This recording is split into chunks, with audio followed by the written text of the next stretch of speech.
Pictures up. Welcome to the podcast. I'm Robert from Machado Visuals, and today I am joined by my dear friend of 8, 9 years. Yeah, it's a long time now. When was Probably 9 years. Yeah. Dang. Yeah. My good friend Mike. He's done all my BTS and he's done all my behind the scenes photos. If you take a look on my Instagram, there's a 90% chance that he took the photo of Gotta me. make sure it's crisp. He's all about that crispy media. So Mike, maybe please introduce yourself and maybe tell us a little bit about the kind of work you do now. Okay, cool. My name is Michael Paragas, based off Las Vegas. I do mostly photos and video, but I'm switching to video just because I just like the feel of it. You know, I've been doing photos for about 7, 8 years now, and yeah, definitely just want something different. Something with video, just you can't replicate with photos. You know. Yeah. So in terms of like your photo projects, what kind of stuff are you doing now? For right now, I'm just doing mostly portraits, and I still do weddings here and there, but I'm trying to stay away from it. That's like my background. I've been doing it for about seven years now, I believe, and it's just crazy. I mean, it is like awesome to work in. It really prepares you to be a real photographer, and I believe that definitely people should shoot a wedding, or maybe a couple of them too. Yeah, that's kind of a good skill set to have. Like just the nature. Like I mean, weddings are just documentary in nature, and having that skill set really helps with any kind of shooting environment. Yeah. But yeah, go ahead. It prepares you for the worst. Like you can fuck up, and you just got to recover from it. You Yeah. can't do anything about it. Yeah, and we'll definitely get to weddings kind of later on. But in terms of like how you got started, what was that like? Because you first got into photography, right? Oh yeah. Actually, what's funny is my mom works at the Venetian when and then she's the one who got me the job because this guy, he was a minister, and and then my mom was like, "Oh, my son's into photos," and you know, I thought she was talking about like the green screen here in town where you take photos and like the cheesy photos. I was like, "All right, cool." Yeah. But I guess my application went to the wedding department, so that was pretty crazy. I was like, "Oh shit! I didn't know I'm gonna be shooting weddings. I thought it was gonna be something crazy." And this is like so pretty you much, just got thrown into the mix. pretty much Holy like cow! probably like 3 months experience of photos, and that's like Oh, you 3 months? 3 months. I was Just like, tossed oh you in? yeah. I was like, oh my gosh, I'm scared. I'll never forget that first wedding too, because it was like a really big biker guy, and I was like, oh shoot, I better not mess this up. he's gonna do something. Yeah, but it turned out they were pretty nice. So I was like, oh okay. Holy cow! Yeah. 3 months. 3 months of experience. That's just like, oh gosh, they just toss So you in what there. did you have to do? Like, was it a full wedding day? Like, did you have to do prep, like everything, or it was what? like a pretty small one. It was just like a quick one here at the Strip. It was a chapel wedding, so it was like an hour long. Okay. So we just did like the ceremony and some photos of the family and like just. Wait, so you had to do the portraits after too? Yeah, was probably like 15 to 20 minutes. Was it of by portrait. yourself, or- Yeah, I was by myself. Oh, I was dang. like, oh my. How were you goodness. with like posing and everything? Oh, I was pretty crappy at the time. I'm not even gonna lie. I was like, oh goodness, what am I gonna do? Dude, I remember when I was in the photography, like that was my like big like deer in the headlights, like posing. Like I mean, you really have to be a director at that point. And Oh, it's, definitely. It's like I don't even. It's crazy. Like that's what it is with wedding photography. It's like you're everything in one. Versus Yeah. like corporate, where you have like a producer, you have a director, you have everything. Yeah, there's like a whole crew. Yeah, which Damn, is that's pretty crazy. crazy. How did you? So like you got thrown in, and 3 months in, and so how often were you doing weddings? Like, so how often were you shooting them? Oh man, let me tell you. Like when my first week, I believe I shot 10 weddings that week. It was pretty nuts. What? But it wasn't like full day weddings, but they were like 10? 2 to 3 hours each wedding. That's like sometimes. multiple ones a day. Yeah, it's pretty crazy. I was like, oh, but yeah, definitely threw me in. So like, for my 7 years of wedding photography, I probably shot over 1,500. That's pretty. Oh yeah, my I was gosh. like, Were they all chapel weddings? There's some chapel, and then some also like at the golf courses. There's like most popular here in Vegas. Okay. And some other stuff. But For those who are unfamiliar, chapel weddings are like kind of the really small, like it's basically a small room, like not like a typical like wedding venue that you'd like typically see. It's like a quick and dirty, like a couple walks into this room, kind of really small wedding party, and like you get married and that's it. kind of dip. yeah, it's Yeah. the Vegas style. You Yeah, just and there's especially here in Vegas, obviously, there's a really big niche for that. Like they have Elvis Chapel, like they have any kind of different theme you would want here, and they even have a drive-through wedding. Have you ever done those? Oh no, I haven't. I've actually shot at that Oh, place. They didn't. I don't think they drove through, but yeah, they do have. It is the wildest thing. Yeah. I remember my friend said that like he worked there for a while. He did photos for them, and it's literally you get like 5 Polaroids, and then you're set. Really? Yeah, at the drive-through. What the heck? I was like, that's a pretty cool. Damn. I might just pick that up. It's like, dang. All right, I'm done. Peace. Bye. So you're 3 months in, kind of your first year. How did you like learn? Like, especially in terms of photography, like it's the fundamentals. Like, how did you go about learning kind of all the fundamentals of light and like how to like camera settings? Like, how did you do it? Oh, so definitely like what's nice too with the job from working with a chapel, I guess. There's other people that you can shadow, so they throw you in with them to shoot a wedding, so you can see what they're doing. And then is that like a forced or optional thing? It's like both. You can do it on your own time, or just like if like they're free, you can just go shoot it with them. So nice. Yeah, it's pretty cool. I learned a lot from like different photographers, which is cool. Like you to learn from like different styles and whatnot, and you just get all the elements that you like and then put it as yourself. And this is before like the YouTube time, before like... Wait, so what year was this? I believe 2011, 2010. Okay. Yeah. This was like kind of riding on that DSLR wave. Yeah. Before like, I think the cameras that I had was like a D700. Dang. I was a Nikon shooter back then. I was like, oh. Yeah, I remember that. You were a big Nikon guy. I was like, ugh. Then we had all those SB flashes. Dang, I remember that. Well, Nikon. Nikon. Back in the day, I was a Canon guy. Yeah. Dang. And now we made the switch to Sony, shout out.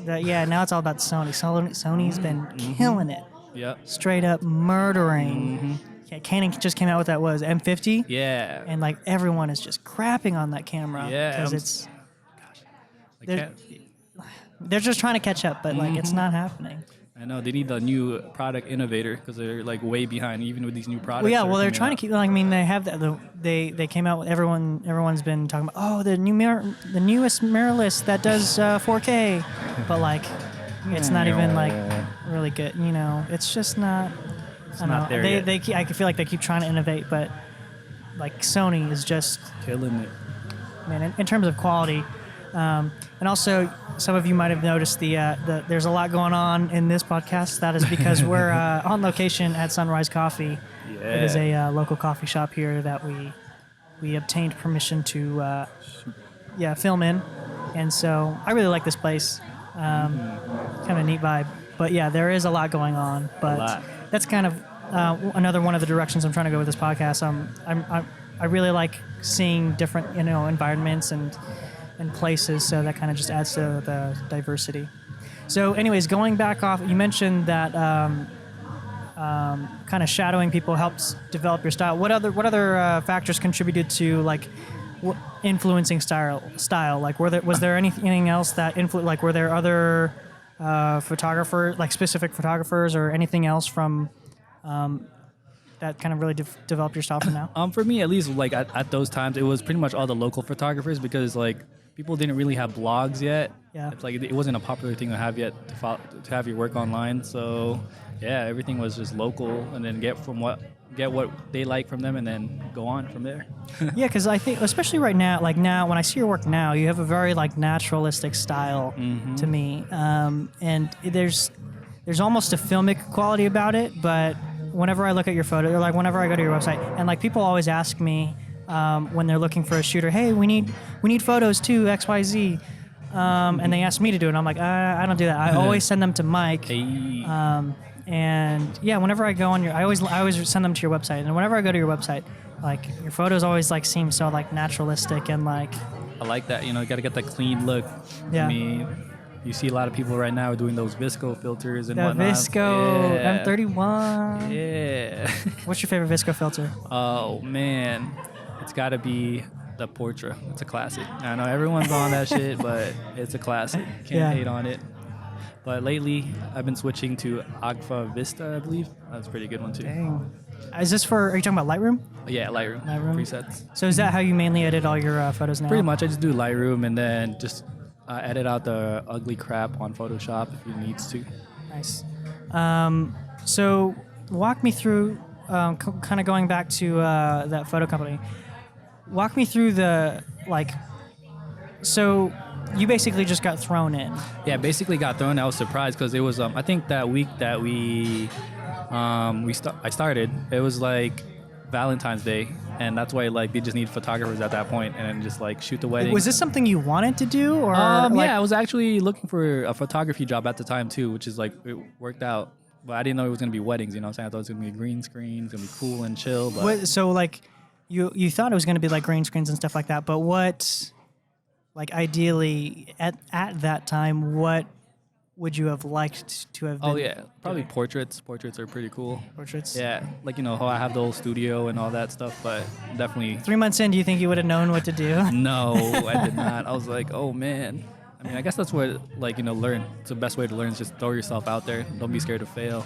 So how long did that kind of road last? Oh, so I worked for that company for about 5 years, and like I moved to a different company, Imagine, for another year and a half. So why the switch?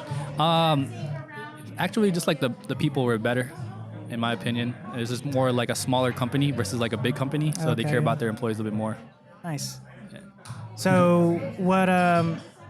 Then you said you switched there for like a year? About a year and a half, and then they had to downsize, unfortunately, because they lost a contract to Caesars. So it was mostly like wedding stuff you're doing? Pretty much weddings and events.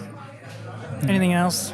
No, that was it. And then after that, I just after the company went down, I just decided to do freelance, which is pretty scary. This is actually my first year freelancing. Like, pretty crazy. What do you think? Oh man, it's cool and like scary at the same time. It's just like, oh shit. It's terrifying. Yeah. Because like sometimes you're like, I don't have any work for like the next month, right? And you're just like sitting around. You're like, I gotta pull out the Shin Ramen. You know what I'm saying? He's like, I got this bill coming up, I got a couple bills. Yeah, that's really interesting. So, what are like, if people are interested in picking up a camera and like getting into photography and kind of going along the same lines as what you, like they really just want a job. So I think that's another really kind of important thing to consider too, is like, because some people, most people just want to get paid to like take photos, and so what they look for is they look for a job to do that. So like if someone were thinking about going that route with like what would you even call those companies? Like what kind of companies? I don't know. Just what would you call like they're obviously a photography company, but is it a photography company? I don't know. I guess they did photos and for weddings and events, so they were like all around. Just all around photography. Yeah. So what would you say about like if you were someone trying to pick up a camera and like learn photography? What would you say to someone who may be thinking about going that route and going and kind of pursuing those companies? Ooh, definitely just like send them an email and just see if you can like shoot, or even just like local photographers in town that you like your work, just see if you can like shadow. And chances are they'll let you, because like photographers like giving back to the community, and they can always learn from teaching somebody, I feel like. Mm-hmm. And you've done a lot of stuff in like the automobile space too, oh yeah, right? Definitely love cars. It's like an awesome hobby, and like I love the culture. It's like amazing. Mm-hmm. So you obviously got into it because you like cars. Was how, because you just did CMA, didn't you? Oh yeah, I did CMA like 2 years back for photo blog, Cars X Hype back then. Okay. That was pretty cool. It's a cool experience to shoot all the cars and get all this stuff. And I've had some stuff for Stance Nation, which is a pretty big website for car culture. How do you link up with all these companies? What's pretty crazy is like they find me for some reason, like really? just like referrals. That's what I found too. Like, was it how like what kind of referrals? This is like because sometimes I do like my friends' cars for free, and then like they just know people, and it just spreads from there. Just know. So like local friends, like people you actually know. Yeah, people I actually know and hang out with, and then like they just know people because like their car is nice, and then it just grows from there. Have you ever gotten like any random cold calls? Oh. From like random people? No, it's just, everything from me is like based from referrals. Interesting. Yeah. Well, that's interesting because I'm the same way. I get a lot of my work through referrals, but I also get like these these random producers will like email me from like New York or Australia and be like, hey, we're coming into Vegas. We need a cinematographer. We're looking for a cinematographer. And I think that's the kind of cool thing about the video side specifically is and film production is because like there are so many different jobs on set. There are so many different things. Like photography, granted, there are a good amount of like different roles and positions on set, but I don't think it's as really like. I feel you on that. It's like different sections and whatnot. Yeah, like all the different departments. Like you look at like I just saw Black Panther last night, and I watched the whole credits, and I'm Yeah, like, holy cow, that's a lot of people. Like I've never seen that many people on a photo shoot. all right, it's know? like whoa, the crew is ridiculous. Yeah, it is pretty ridiculous.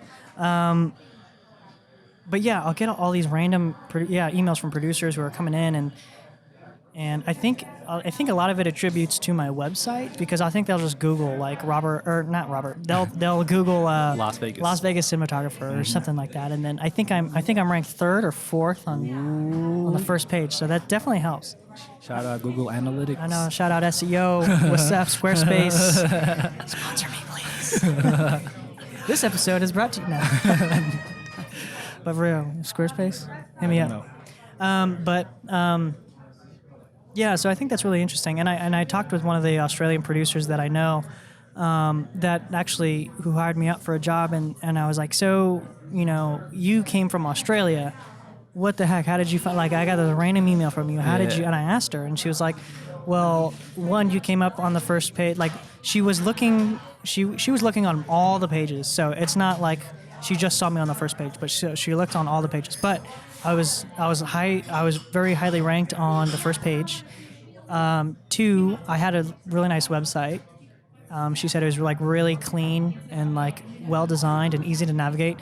3 was my reel, and it's like, dude, that's like all those kind of three things combined will like, it just like never fails to like get you work. Holy Trinity right there, dude. It is. So going back to the topic of weddings, we've done quite a number of weddings together. Oh yeah, definitely. We've done, I don't even know how many. Too many. So you mentioned that you were trying to get away from that. Why is that? It's just like, it's a lot of work, definitely, like shooting all day and stuff. I feel like I was getting spoiled, like with video at least, like, getting paid more to do less work. Yeah, getting paid more for less hours. Yeah, and like it's just as I get older too, it just like it's tiring. I don't know.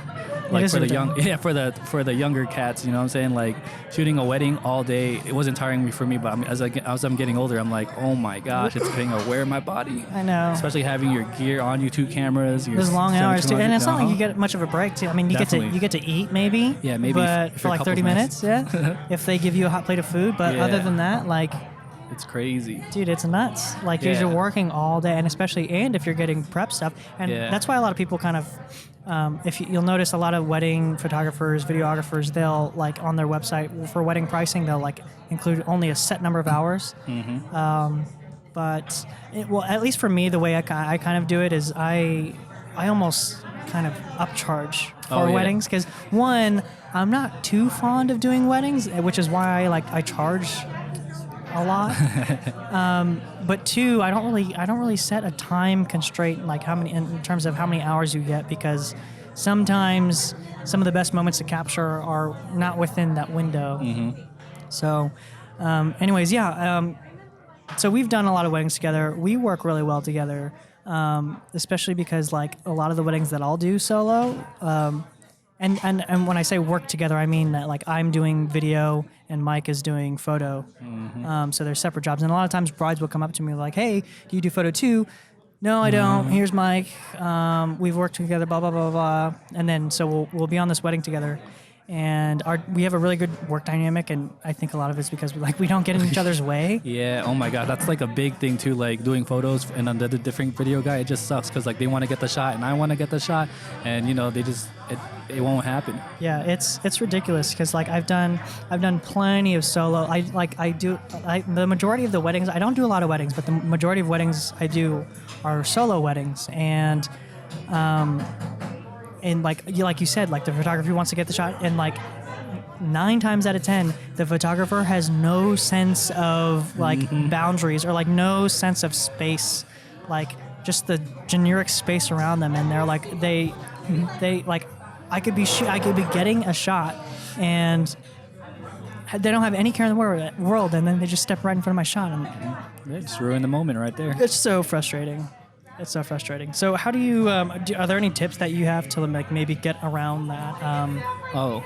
Definitely maybe just have a talk with your videographer or photographer and just say, hey, I'm going to be like, working with you. Let's just get the both shots really good. You know what I'm saying? Let's not try to get in each other's way. definitely. But see, my problem is that sometimes I've done that, yeah, but like they still do it. They still freaking do it. It's like what the hell? Yeah. But what you do is just get them back. Just get in front of them too. I know. Sometimes I'm not gonna lie. So I've done that a few times. There have been a few times where I have like just. Yeah, I've totally done that. I've gotten in their shots. So for people, maybe people that are starting out in the wedding business. Oh, so like you mentioned too, like weddings are good, just kind of all around to like know how to do, even if like that's not where you want to be. Yeah. So like, what kind of skill sets like do you kind of learn? Like, do you help grow? Definitely. From doing weddings. Like with weddings, you learn a lot. Definitely from like timing, because with weddings, nothing's ever on time, so you like freak out. Oh and then you lose your mojo. Everything's always behind. Yep, everything's always behind, and like sometimes that freaks out other photographers. You know what I'm saying? Like it can happen on a production set too. It's not running late, and then like it just throws off your mojo. And also just like shooting in different settings, because at weddings, if you're shooting all day, it goes from day to night. You gotta indoor, outdoor. You got the different time of day and learning different shooting environment. Like the shooting environment is always changing, so like knowing how to adapt. Yeah. I listen to a lot of talks by like Roger Deakins, and he says that, because he first started out doing documentaries, and he mentioned that he like just knowing how to do documentaries, whether it be photo or video, is just like such a critical skill set to have, because I totally agree. I totally agree, because like sometimes all the variables are chosen for you in a specific scene, and you have to just know how to make it look good. And so like if you transfer that skill set over into like filmmaking, like you have the shot and everything's usually lit, and everything's like usually like set up, pre-produced, and like lit, like and like it's like it's very instinctual. Camera operating, and documentary. Just having documentary background is just a really valuable asset to have. Mm-hmm. Definitely, just like a second shooting with somebody, even if it's like for free, do it. Yeah, it's worth it. Or maybe definitely even third shooting. Yeah, third shooting too. Yeah. Just like hit up your local photographer, be like, hey, I want to learn, I want to be with you. I'll do it for free. I mean, it's all about getting paid, but also sometimes those free works turn into work later on. It's pretty crazy. And especially if you show up and like do your job and do it well, like that's gonna be a repeat basis. That's gonna be a repeat thing. Like, hey, you did a really good job last time. I'd love to have you out again, and this time you'll get paid. And and kind of developing those relationships. Definitely, that's what I'm saying. Like some people, like I know, will do a shoot for free, but then again, they're not getting any work. You know what I'm saying? Like sometimes you just gotta do it for free. That's a good way to learn too. Mm-hmm. It's basically a crash course. And I think probably the hardest thing would be finding someone that does like good work. Mm-hmm. And like that's where it gets into the subjective, like, well, how do you know if a work is good or not? I think this is good, but someone else may not think it's good. Like I don't know.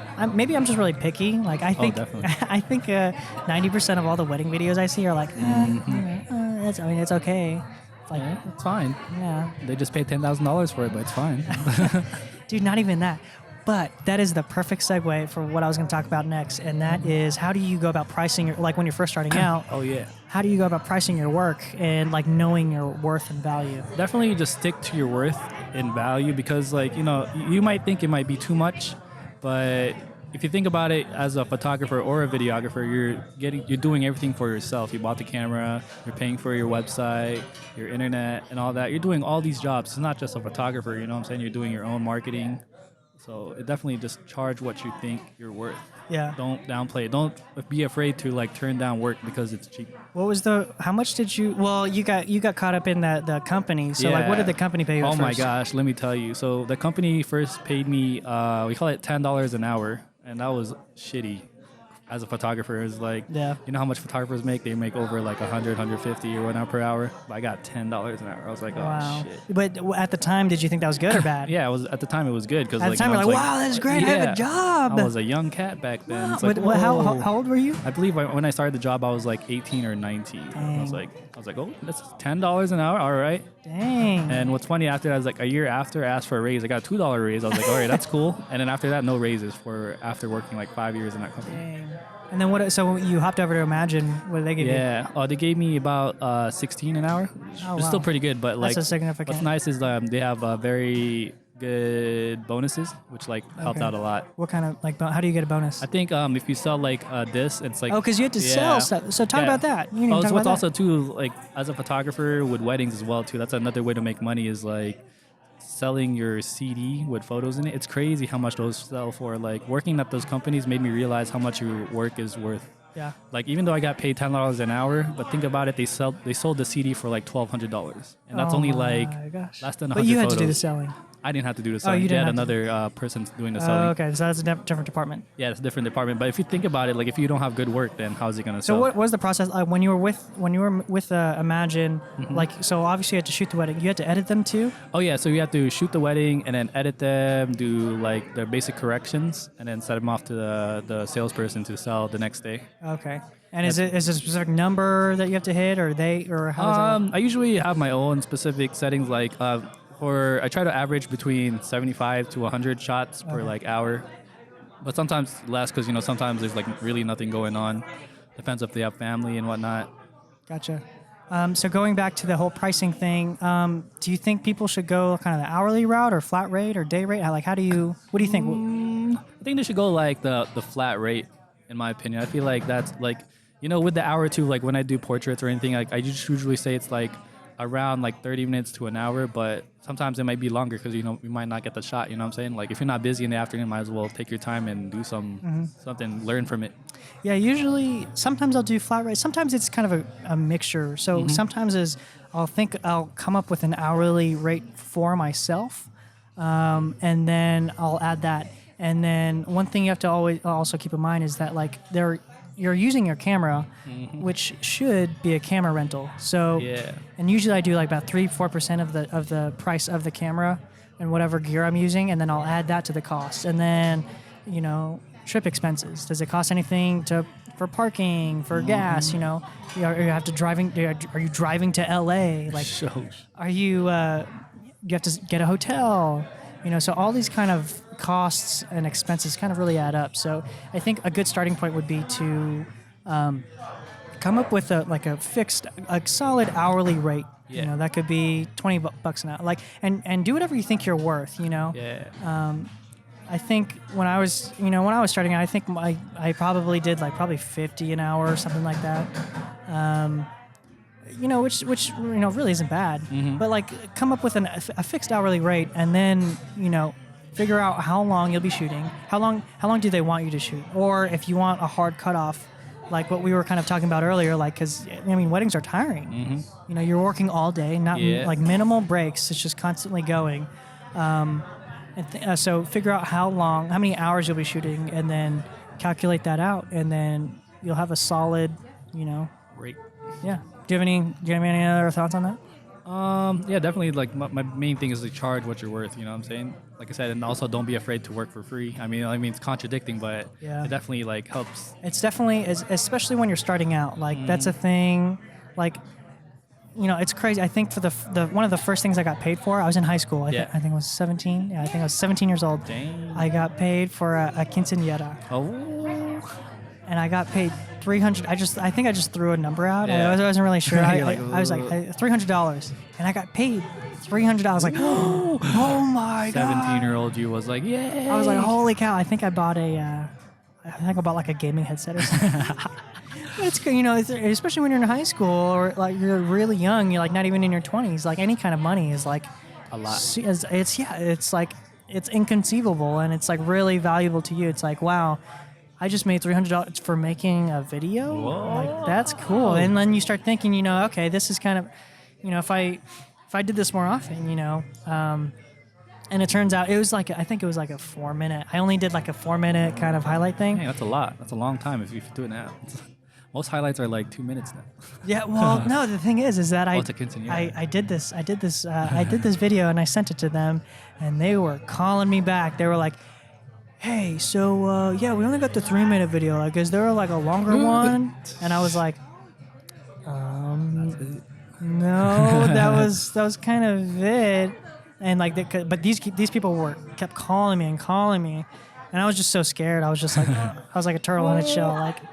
Oh no, they don't like it. I was super self-conscious, but and then I was like, no. I remember I was on the phone with one of the cousins, and I was like, No, that was it. But if you didn't like it, I can give you a refund. But no, that was it. And they're like, okay, yeah, all right. And they just that was it. But I was like, dang. So I think also another thing, like I think probably my top tip for like if you're first starting out in weddings is like obviously contracts are like good to have, but what they also do is they like establish exactly what's going to be delivered to the client. Like is it gonna, are you delivering a full wedding film? If so, how long is that wedding film? What does that wedding film include?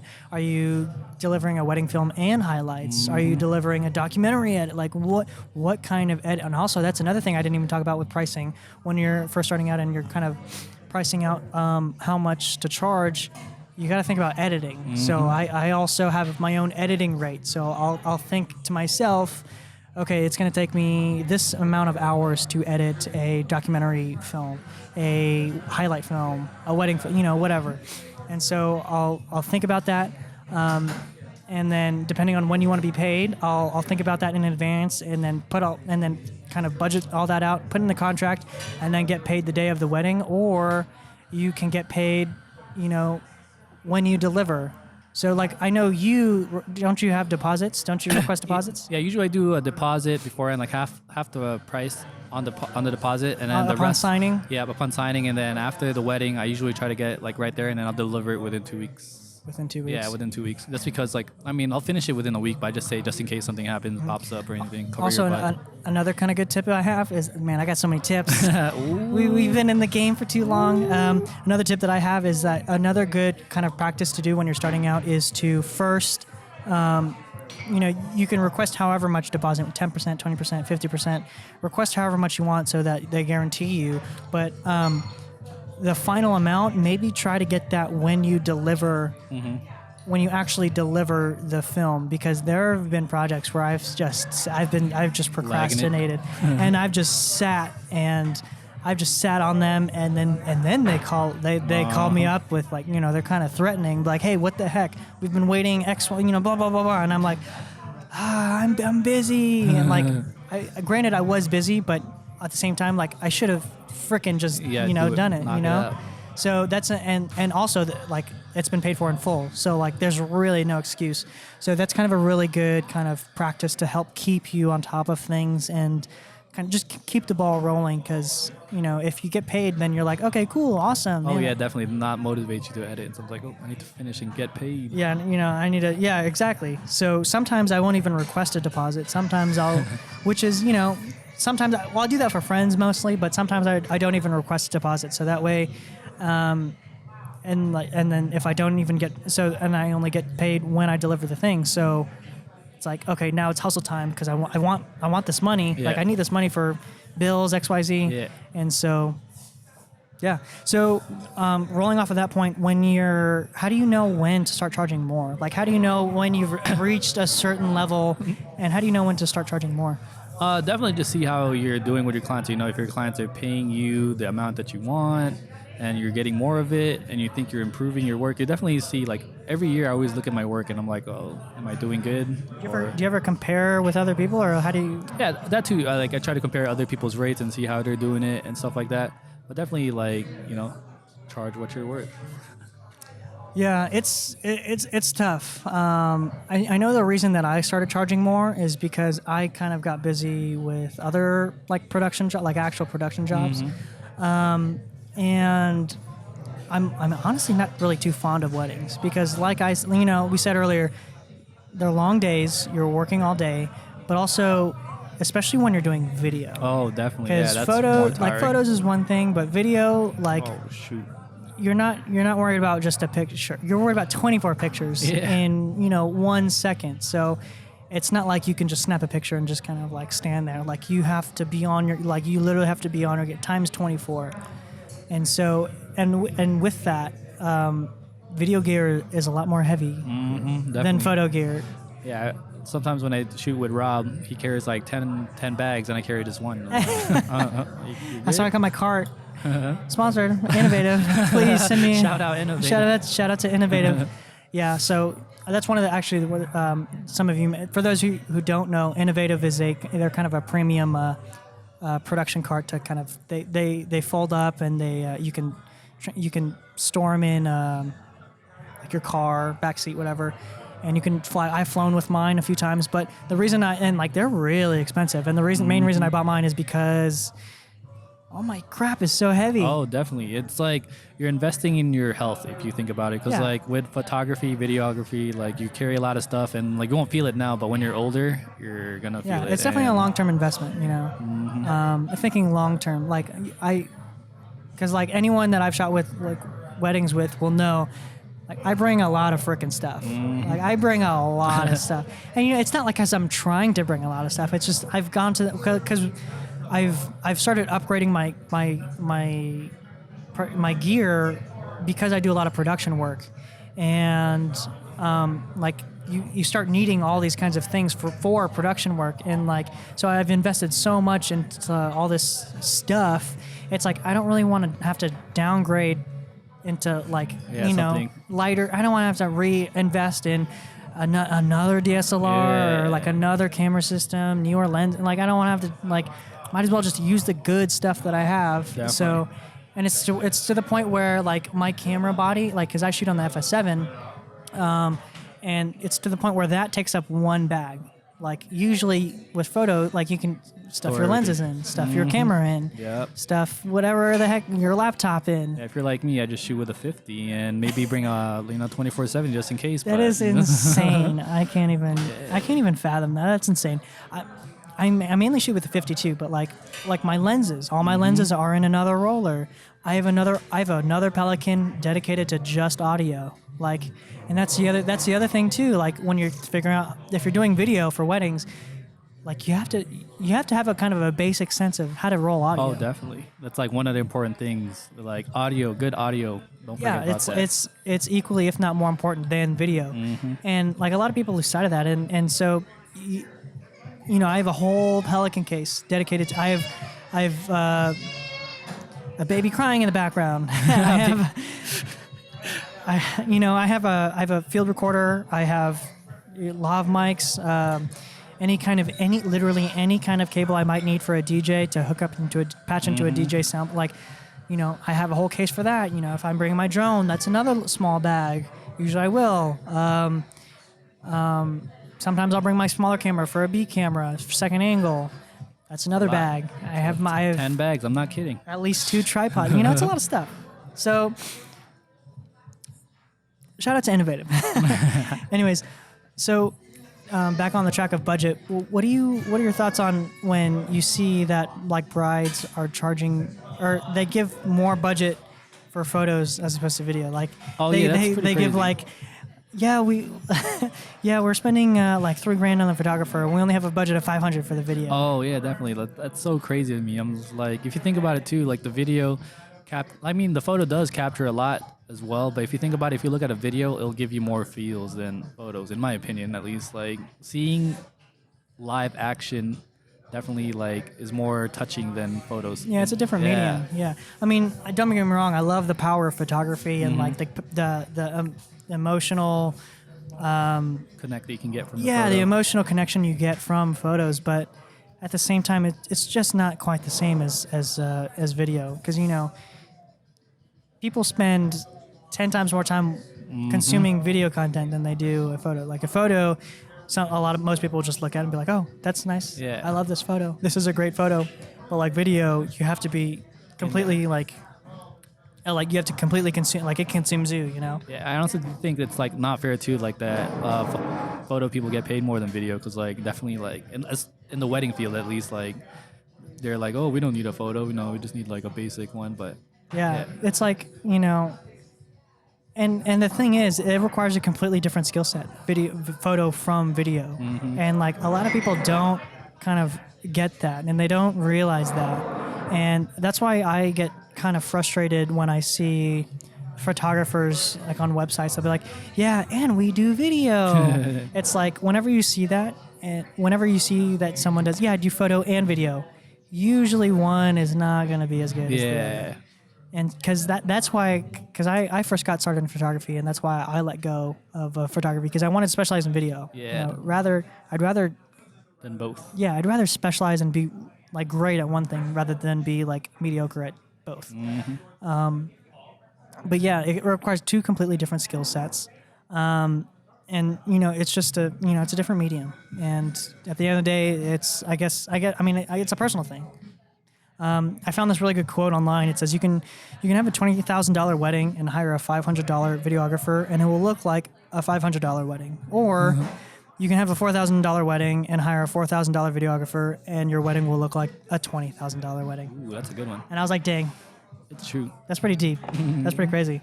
And there's another one from the Wedding Film School Facebook group. And by the way, shout out to Craig Adams. Do you know Craig Adams? No. Oh. No. I'm not. I don't really live on the internet. It's like I don't know. Man, I live and breathe and eat. What's your IP address?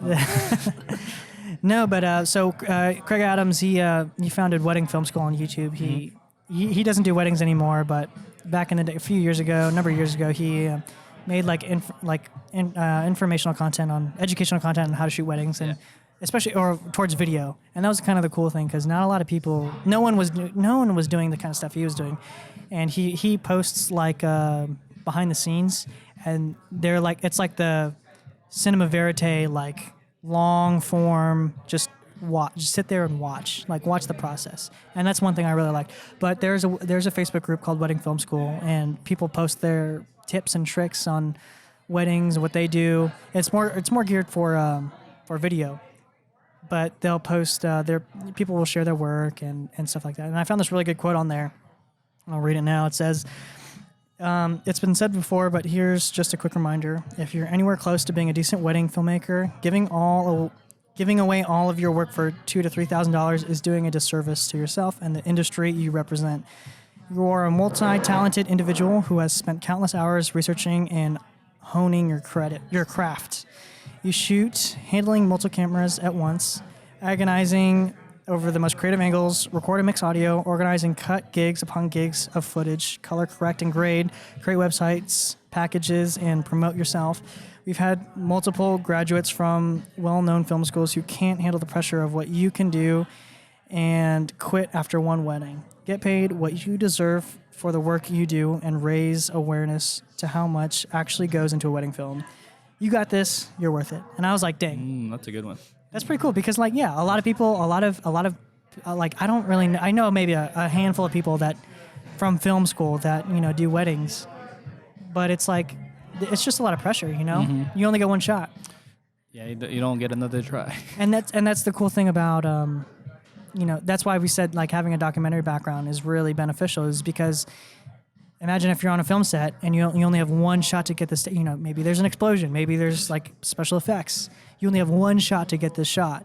And how are you going to perform under pressure? And because that's literally, it's like, you're not going to go back and be like, hey, I forgot to hit record, after they kiss. Yeah. Hey, can you do that again? Yep. As they're walking down? No, you have one shot. So I thought that was really powerful. And I don't really try to do weddings much anymore, but it is kind of a big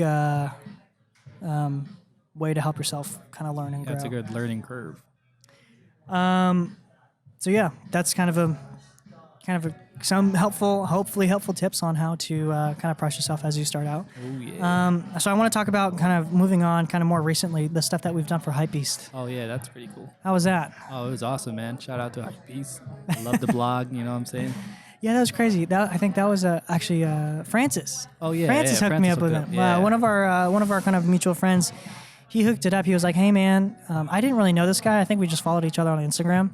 And that's another thing, too, social media. The power of social media, it can connect you with connect you with clients and production. So definitely don't sleep on your social media. But, yeah, Francis, he hit me up. He was like, hey, man, I do work for Hypebeast, and they're looking for a video with, Future and Travis Scott, and they're coming into town. I'm like, you want to link up with them? And I was like, yeah, sure. And at the time, I honestly didn't know who the heck any of these were. Because they're like, because I don't listen to that music, but like, I definitely know them now. Yeah. It's like crazy. I see them everywhere. Yeah. But yeah, so we got to do this like cool, like, so, what was that experience like kind of being around all those kind of Oh yeah. famous? Oh man, it's pretty crazy. It's like kind of nerve wracking at the same time because you don't want to say something stupid and like, but yeah, it was a cool experience.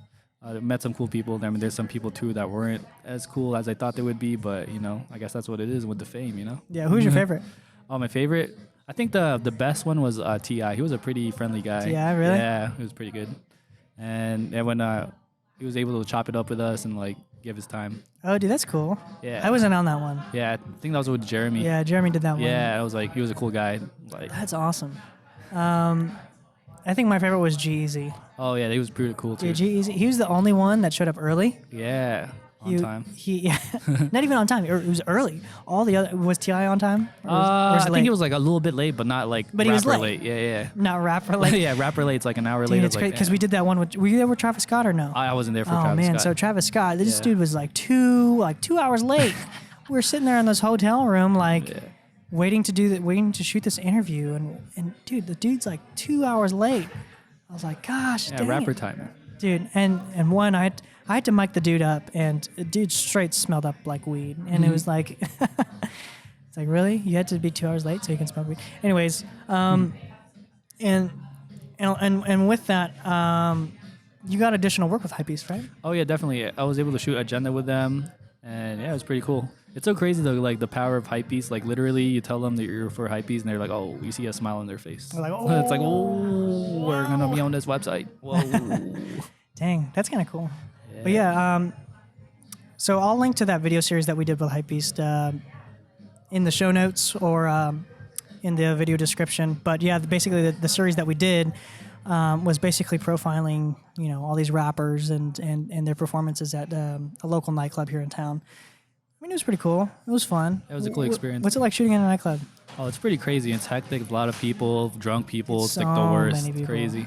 And like the girls love the camera. They're like, "Oh, take a Yeah, picture that's the of one me." time. That's the kind of one time that people are kind of really down to be on camera, which is cool. Because normally, like, I'll pull out my camera and be like, "Ugh." Oh yeah, it's like versus like corporate events. You're like, Oh, especially corporate events. Corporate people just literally turn around and walk away. But like, everyone wants to be on camera in the clubs. So tell me about this rig. You've amassed quite the little rig. Oh yeah, over so that- so I'm starting to do more video, and yeah, we just finally completed my rig. We got like a small HD monitor to see the video, the crisp video, A crispy Chris. the crispy crisp, and then the LUTs by Rob. Shh, it's a secret, Buy their presets now. Yeah, preset pack coming out. Yeah. I have my own set of LUTs that I use for S-Log, and ever since I got my hands on those, I have not stopped shooting S-Log. Like, I love S-Log, and a lot of people don't use S-Log, and I'm like, dude, Yeah. just take the extra 2 minutes that it takes to kind of fix your footage, and it's like it'll look so like. The reason I like using S-Log is just because of the expanded dynamic range. Like once you get into the kind of baked in color, like Cine 4 or whatever, Yeah. it's like 11, maybe 10, 11 stops. S-Log, it's like 14. like, The new whoa. A7 is claiming 15. So I don't know. Maybe I'll rent that and do some latitude tests. But yeah, so what else you got on this rig? Oh, so we got we call it the small rig cage, to protect the camera. We got the Swittronics battery for all day shooting. All day. How long does that power that guy for? Ooh, about 12, 13 hours. It's pretty crazy. That's ridiculous. Plus monitor, right? Yeah, plus the monitor. It's like literally you don't have to worry about it because with the Sony you like With the Sony. with the Sony you run out of battery after like 40 minutes of shooting. Yeah. Well, the new ones, those new Z batteries are super legit. Oh, nice. Like the ones in the A7R3, the A7 III, and I'm assuming the A7S III. Those new Z batteries, the last I think I think I read someone shooting 4K for like 2 hours, and they were wow. at 40%. Man, that's good. I was like, holy crap! Ooh, Yeah, catching up. so the newer Z batteries are actually pretty good. But yeah, definitely having like right now I'm shooting this podcast on the 6500, and I've got the small HD focus, and it's running into a dummy battery with because you can power the camera off that. And this thing lasts like 4 or 5 hours. Who needs a V mount? Fuck that. It's crazy. It's super convenient. So what kind of made you take the pivot towards video? Oh, the video is it's very awesome. I just love like how it's collaborative. You always work with people and stuff like that. And it's also just a different change from photos. Because like, after you do something for a while, you're just like, let's try something new. Yeah. You just kind of got jaded from... Yeah. It's like, especially with like social media, like it kind of got saturated. Like everyone's doing the same look. Yeah. It's so crazy. Like, it's like people are going to the same locations, shooting the same look. It's like, what makes you different from the others? They just want to be like each other, which is like, I mean, it's cool, but like, what's they just kind of like, copy each other's aesthetic. Yeah, which is like kind of lame, because like, why would you want to be like someone else when you could just be yourself? Yeah, and just make your own style. Crispy bangers. Some crispy bangers for the feed. Yeah, for Get the that 9. nectar. Yeah. Shout out 9 Kelvin for the memes. We'll have to post them on the podcast. Oh, yeah, it's hilarious. Oh man. Anyways, so what do you think? How do you think that skill set differs from photo and video? Like, what's different? What kind of what makes you think differently? Oh, it's like pretty much like a moving picture to me. Like with video, it's like way harder because you have to edit your footage. It's not like, you gotta make sure the shot is good. It's nice, crisp, steady. Mm-hmm. Audio, you gotta worry like about a lot more things, especially with color too. It's not like you have raw where you can like fix your white balance if you're, Yeah, you're off. You need to, if you're try off, to. you're just fucked. You need to try to get it in camera as much as you can, so they have that much more flexibility in post. Yeah, dude, it's a lot. Yeah, it's pretty much like the equivalent to shooting JPEG in camera form.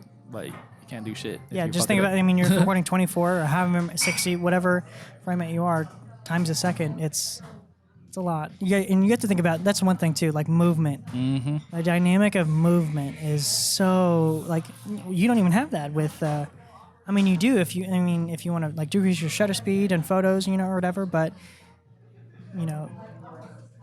once you introduce the element of movement, it just definitely changes things. Yeah, definitely. And just like, it's still learning about like a lot of things. It's pretty crazy. What do you want to learn about mostly?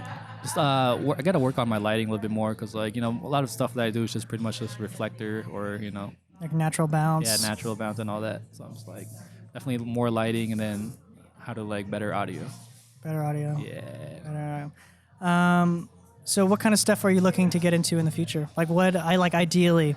Think about young Mike Stees with all the knowledge. Like what stuff do you want to be doing? Surprisingly, like actually like doing more like interviews and stuff. That would be cool, like documentaries. And then maybe docs? Yeah, and then I kind of want to do like concerts and stuff, just to like see how it is. Definitely. Like for photos or videos, which one?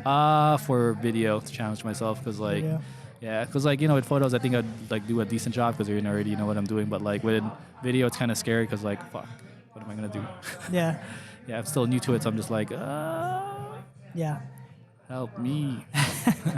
Yeah, and so like I said earlier, Mike has done all my BTS behind the scenes stuff lately, and we got a few projects coming out down the road that we're gonna try to get him on and do some of the more BTS stuff. So.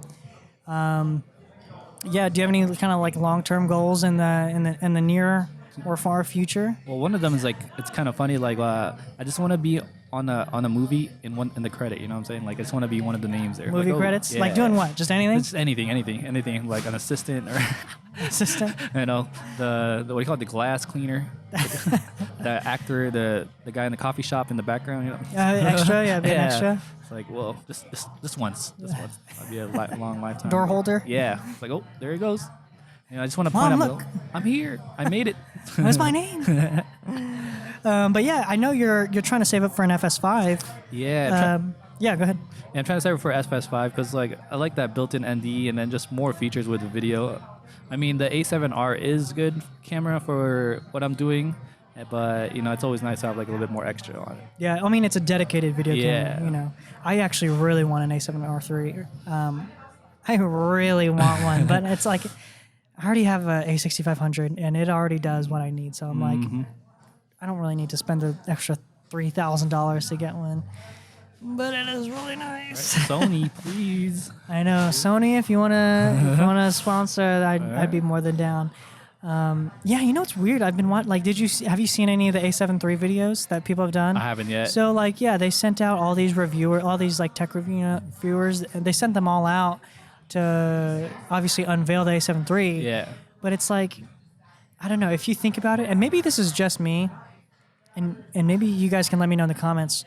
But I feel like a lot of people that they send out and a lot of people that they sponsor, like, they don't really like do good work. Oh yeah, I mean, feel you on that too. It's just because like they have a following. I feel like that's another thing. Yeah, too. yeah, exactly. Like, because they have such massive followings. But the one thing I try to think about is like, well, why do they have that following? And like if you actually take a second to like actually look like at their work, I don't know. Maybe it's just me. It's like and like all the demo stuff that they like, because obviously they'll make videos at the event.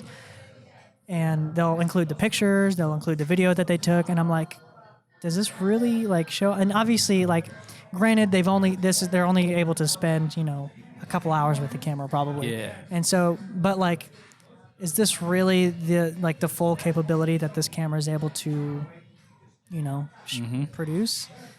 I don't know. Maybe Sony, send us out. Just one. We'll try it out for a few send days. us out to an event. We'll show you what we'll make some banger content for the feed. Let us tell you. So yeah, you're saving up for the FS5. It's a great little camera. Oh yeah. Was there anything specific, anything else that kind of really, as opposed to maybe other camera systems? No, that's really much it. And then probably invest more in lighting because I don't really have any lighting. I need to do that too, actually. It's an important key, lighting. Yeah. Yeah. So yeah, that's pretty much it. Sweet. So where can people find you on the gram? Oh, so it's Mike Steez with 2 E's and 3 E's at the end. You know what I'm saying? Holla at your boy. Dude, I look you up so often. I know it's 2 yeah. 2 and 3. Yeah, that's why I usually, because some people think it's just 1 and 2, but yeah, I fucked up. Somebody took it and I can't take it back. So dang. If you find that guy on Instagram, tell him to give my username back. Slide in the DMs. Like, yeah, yo, listen. Right? This guy, he actually posts shit. Is there anywhere else that people can find you? Oh, you can also visit my website at michaelparagas.com. How do you spell that? Oh, MICHAELPARAGAS.com. And I'll link that in the show notes and description. But yeah, that's pretty much anything else. Oh, that's it. You know what I'm saying? Don't use M31, please. It's 2018. 2018. Move on from M31, please. Yeah, use something else. Well, thank you. Thank you guys for taking the time to listen to this podcast, especially if you're listening all the way through. Be sure to swing by my YouTube, where you can find some of Mike's awesome B-roll. Oh, yeah, and there's some awesome content to learn from. Trust me, this guy is my mentor right here. I'm learning so much from video. I'm trying, man. I'm trying. It's hard because, you know, I mean, obviously I don't have much of a following, and I'm obviously tied down with other production jobs, but that's one of the big reasons I kind of really wanted to pursue making YouTube content, is because a lot of the stuff I see on YouTube is just crap. Like, honestly, it's just crap. You get like the clickbait. It's like, the 5 things to make your last video. Like, shut up. It's not your last. It's the last video of 2017. Shut up. No, it's not your last video. Shut up. So clickbait. Or 5 tricks to spice up your camera tricks. So silly. Like, so yeah, that's kind of a really big reason people just propagate bad habits. And I made a video on this. I'll link that as well. But yeah, thank you again for taking the time to listen to this. Obviously, swing by my YouTube for more creative content and filmmaking guides. And this podcast should be up on iTunes. So leave me a review. Mike, are you going to leave me a review? Oh, we got you. 5 stars. 5-star. Leave me a review. Best podcast ever. Best podcast ever. Non-clickbait. Non-clickbait. See, that's the thing. I got to stay away from the clickbait. Right. Anyways, thank you guys for stopping by. And doot.